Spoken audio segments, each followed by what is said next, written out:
Hello, my name is Vern Presley, a candidate for the 3rd District House of Delegates. With the downturn of the nation's economy, most people are concerned about job creation and opportunities for our children. For the past 19 years, I practiced law in Grundy, Virginia, and represented 2 different economic development authorities. I've been involved in the major economic development projects in Buchanan County during that period of time. Those projects include our law school, our pharmacy school, Southern Gap, and the Grundy Flood Project.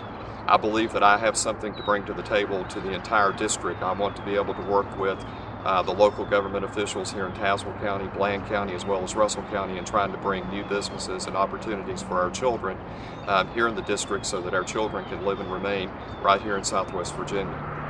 I also want to promote and protect our coal and natural gas producing jobs. I was born and raised in Buchanan County, which I believe is the heart of the coal producing counties of Southwest Virginia.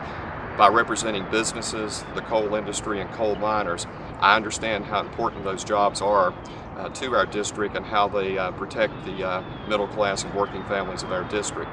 I want to be an advocate for the coal industry as well as our coal miner. I will see that our retired, injured, and disabled coal miners receive the benefits that they deserve. Another reason I got into this race is because I believe that the middle class of this country is under attack. The reason my campaign is focused on the middle class is because the middle class is the best measure of any economy. You never measure an economy with how well those at the top are doing or how poorly those at the bottom are doing. You always measure an economy with how well those in the middle are doing. If you have a thriving and expanding middle class, then you have a thriving and expanding economy. Again, the tax policies, I believe, of this country, as well as our business policies, has been to the detriment of the middle class over the past 20 years. Now, these are not just my words, but it's also the words of many economists and political commentators. Many economists are sounding the alarm that the middle class in this country is shrinking. The shrinking of our middle class actually threatens our nation as a superpower, but more importantly, it threatens the future of our children. Again, I want to protect and promote the middle class citizens of this district. How do I intend to do that? Well, I want to do that by protecting or promoting what I call our Southwest Virginia values. I believe these values are going to be very important over the next 2 years. Over the next 2 years, our government here in Virginia is projected to be $800 million short with its budget. Our government has relied here in Virginia heavily upon federal stimulus dollars in order to balance our budget. Earlier this week, the Department of Education here in Virginia said that the federal stimulus money saved over 7,000 teaching-related and school personnel-related jobs here in Virginia. Again, those federal stimulus dollars will not be available over the next 2 years. Tough decisions will have to be made. I also saw earlier this week where our governor was on CNN. During an interview with Aaron Burnett, he bragged that billions of dollars had been cut from education and health care here in Virginia. He also said that he believed that we were on the right track. With all due respect to our governor, I do not believe that we're on the right track. We cannot sacrifice our values in order to balance budgets. What are the values for which I will stand? Well, my values include, again, protecting and promoting our natural gas producing jobs. Secondly, I believe that we need to honor our commitments to our seniors. We need to protect programs like Medicare, Social Security, and Medicaid. I specifically disagree with what the U.S. House of Representatives did on April 15 earlier this year when they voted to make Medicare a voucher program. I disagree with that. Again, we honor our commitments to our seniors. Thirdly, we need to educate our kids. We need to provide our children with a first-rate education. We cannot continually cut our education funding here in Virginia. Our children today must compete with children all over the world. In order for our children to compete, they must be smarter, they must be more innovative. In order for our children to be smarter and more innovative, we must make investments in them. We cannot continue cutting education. I will not agree to any further cuts in education. With respect to our school teachers and other state personnel here in Virginia, I will not agree to make the Virginia retirement system a defined contribution plan. Our governor has tried to make the Virginia retirement system a defined contribution plan. I believe it needs to remain a defined benefit plan. In order to retain good quality teachers here in Virginia, we need to leave the Virginia retirement system alone. The fourth value that I want to promote in Richmond is trying to get our electric rates under control.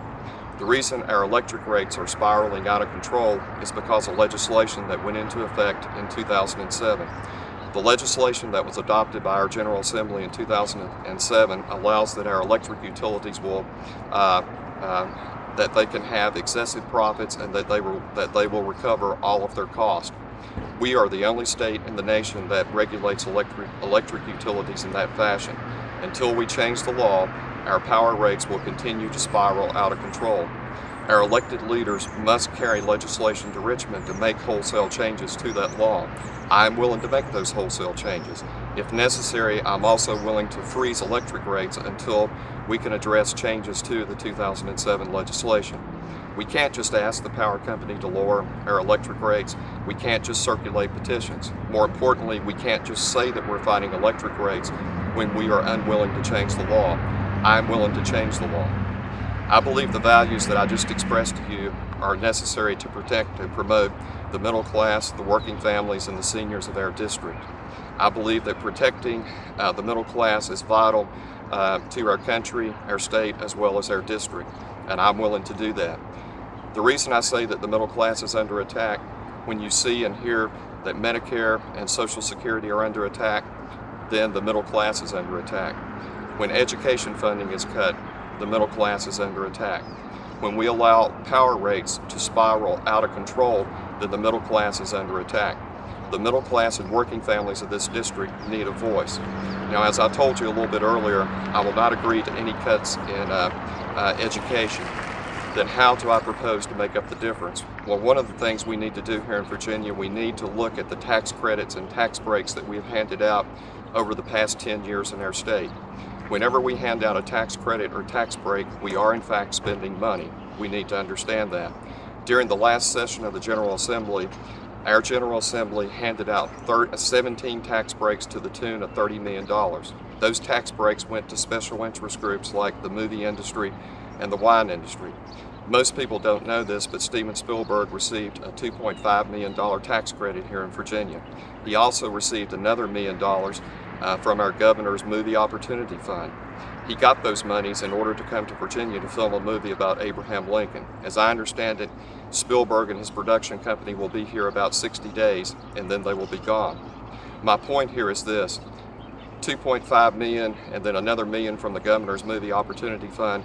Those are funds that will not go to pay for any school teachers. Those are funds that will not go to pave any roads here in our district. Those are funds that can't be used to finish water projects in areas like Tannersville here in Tazewell County.